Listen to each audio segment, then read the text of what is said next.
Hi, I'm Erin Page. These are my note cards, and this is my visual aid, and this is my audience. Hi, I'm Sharon. Hi, I'm Corey. Hi, I'm Andy. Hello, I'm Wade. Hi, I'm Wayne. When I was 14 and a freshman in high school, I had a real job. I was the envy of all of my friends. I had money in my pocket, and I was tan. I worked at a local tanning salon, and I could tan as much as I wanted to for free. Fast forward to 2010, I had been working as a dermatology nurse for several years. I knew the dangers of tanning and sun exposure, but I did it anyway just because I liked the way I looked tan and it made me feel better in the winter. I noticed a new reddish mole on my neck, but I just thought that I was turning into my mother.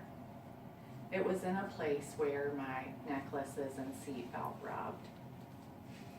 I didn't think much of it, and one day a nurse that I work with asked me what it was. I just quickly brushed it off and said that it was nothing. Sometime later, my husband mentioned it one evening, and he said, "What is that on your neck?"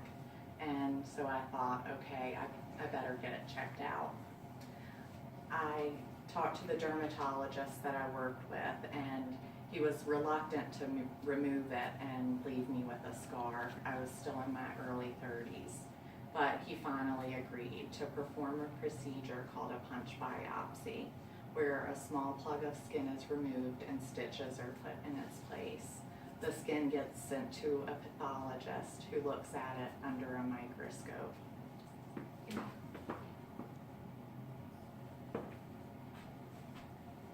A week passed and still no news, but I wasn't that concerned. So finally he called and said that he just wasn't sure what it was and that he would need to send it somewhere for a second opinion. Another couple weeks passed and finally the results were in. The dermatologist that I worked for called me into his office one afternoon and said, "I'm so sorry to tell you this, but you have melanoma." It was earth-shattering. I lay awake at night wondering who would raise my children if I died from melanoma. I will tell you how melanoma evolves into a deadly skin cancer. I will tell you what doctors and scientists know to be the cause. And lastly, I will tell you what simple things you can do to prevent it.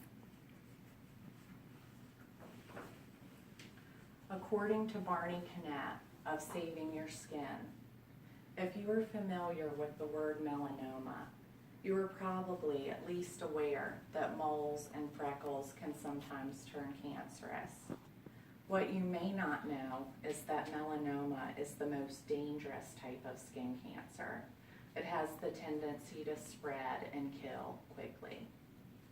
Cannett goes on to explain that a melanoma arises from the malignant transformation of melanocytes, the cells in our skin that give us pigment. When clusters of these cells develop, they may present as a dark or irregular shaped mole. In other situations, a normal-looking mole may begin to change. It may become darker, grow larger, or spread outside of its borders. Unlike almost any other type of cancer, its warning signs are easy to see. Now that I have told you what melanoma is, I will tell you what causes it. According to the American Cancer Society's document, What Causes Melanoma, ultraviolet rays, also known as UV rays, are the light rays that come from the sun. UV rays are a major risk factor, the main cause of the sun's damaging effects on the skin. But they are also come from artificial sources like tanning beds. Last, I will tell you what simple things you can do to prevent melanoma.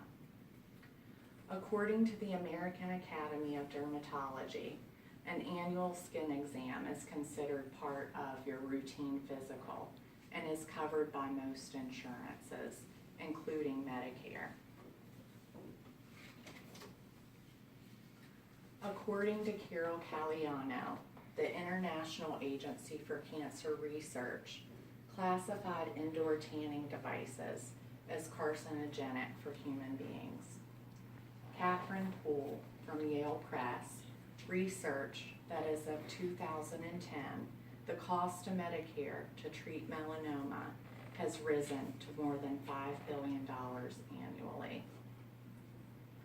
The American Academy of Dermatology advises that you have a regular skin check. According to the Mayo Clinic, this is what you can do to protect yourself from melanoma. Avoid outdoor activities like swimming during the middle of the day. The sun's rays are strongest between 10 and 4. Apply sunscreen generously and frequently, especially after swimming or perspiring. Wear protective clothing, hats, and sunglasses.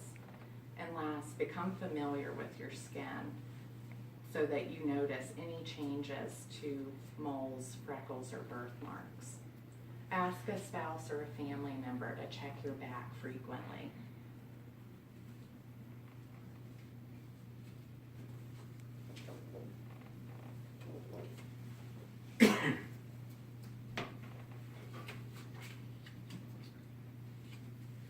A well-known dermatopathologist, Dr. Bernard Ackerman, has said, "No one should die of melanoma." Melanoma, among all of the cancers, is to a unique degree curable. It is one of the very few cancers that a non-specialist with a few guidelines can detect early. Now that I've explained to you how a melanoma develops, what the main cause is, and how easy it is to prevent, I hope that you will do just one or two of these things, if not all of them. One of my first patients in nursing school was a 28-year-old. He had a hole the size of a tip of a pin on the back of his left arm. He was admitted because he was extremely ill, and he died a week later from metastatic melanoma. My brother's best friend was 36 years old when he lost his life to melanoma. He left behind 2 little boys under the age of 5. I had a mole on my neck that I ignored for over a year. I'm lucky to be here today.